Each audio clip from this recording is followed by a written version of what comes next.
This is the third Death by Pie show.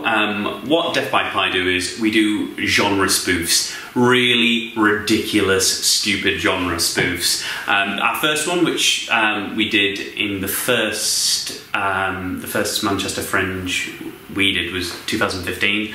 That was Health Under Fire. That was like a noir spoof one. We did that at Joshua Brooks, and we took that up into Edinburgh. Our second one was a horror spoof.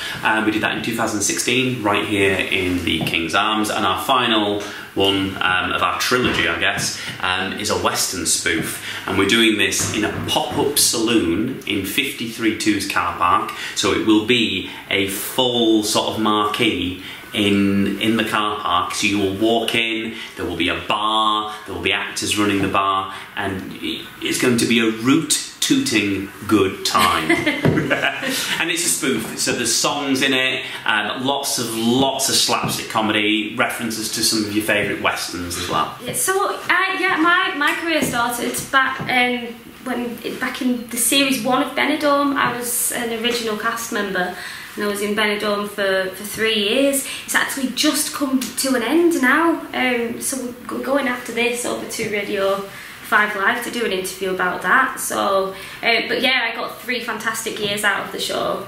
It was Benidorm that kind of picked my career path for me. So I'm hoping to bring in some Benidorm crowds. We've been sourcing these mainly from charity shops, because it's the best place to get a vintage bargain. I got my boots, these beautiful Western vintage cowboy boots from eBay. I'm quite good at sourcing out costumes, because I think it's in the blood, being northern, we like a bargain. So yeah, we've been busy, really. Busy bees. Oh, absolutely. You just kind of got people sort of like looking as they're driving, and I got into the lift to yours, and this little lad with a little Batman cap looked up at me in the elevator, and I just had to go. His little face lit up. And it feels quite good. It does, doesn't it? Like you feel as though like you're an absolute badass. I think I might just stay in character now. Maybe we will do, just for the rest of the day. And the reason why we wanted to do Western is because people like certain genres and they feel familiar to it. And what we found were, with our last 2, the kind of noir sort of detective one, very Naked Gun, there's just so much potential for like jokes there.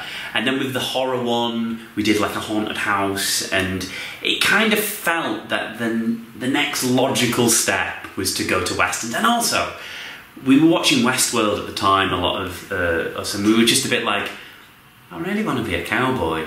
And I think the more the more you do a show and you're like, I'm really looking forward to just dressing up and being cowboys, it makes the show better.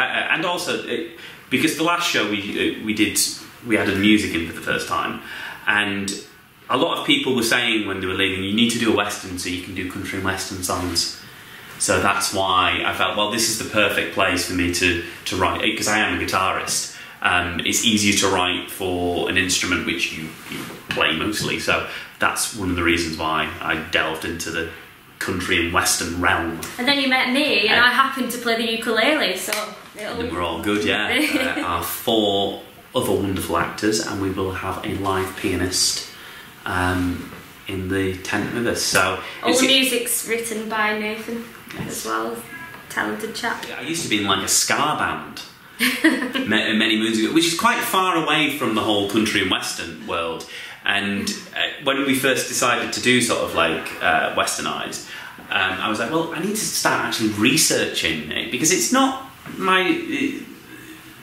the biggest area of my musical knowledge. But what he doesn't know about country music now is... Oh, I'm an expert. I'm an absolute expert in country music. And I've really enjoyed getting into it. And now... It's great, isn't it? Country music's lovely. Because I've gotten into country music since getting on board with this. And yeah. They're always about a story. That's my favourite things about country music, is that like it's always a story, and you just love that.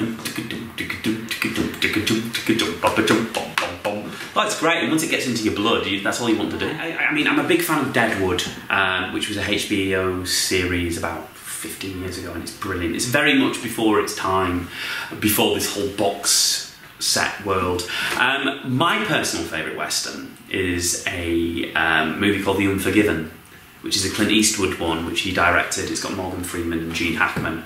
And we were talking earlier about Quentin Tarantino's most recent movies as well, Django and The Hateful Eight. I kind of think they've really reignited the whole Western world, and it's cool.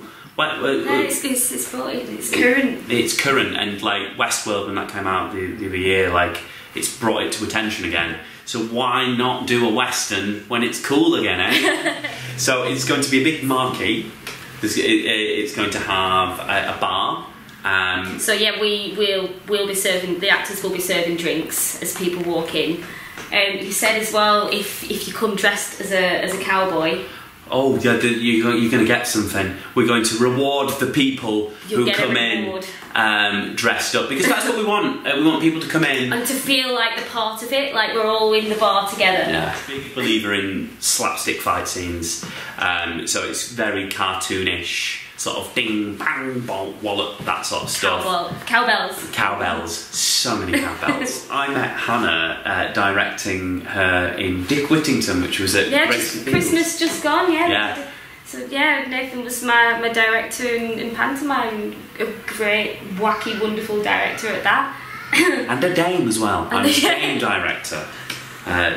We were working with Mark Babette from The Chase.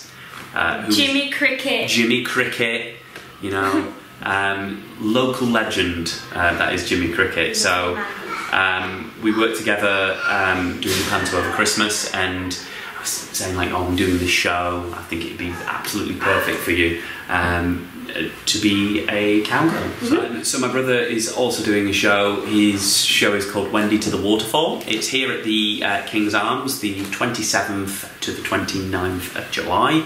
My brother has written it and directed it, which is about a cinephile who decides to leave, and I think it's like an asylum to go watch her the last screening of her favourite movie, which is brilliant because Matthew's a great writer, and I recommend that as well. And they're coming down to Manchester, because me and Matthew are from Wakefield, so they're booking a weekend to watch both our shows in the same weekend.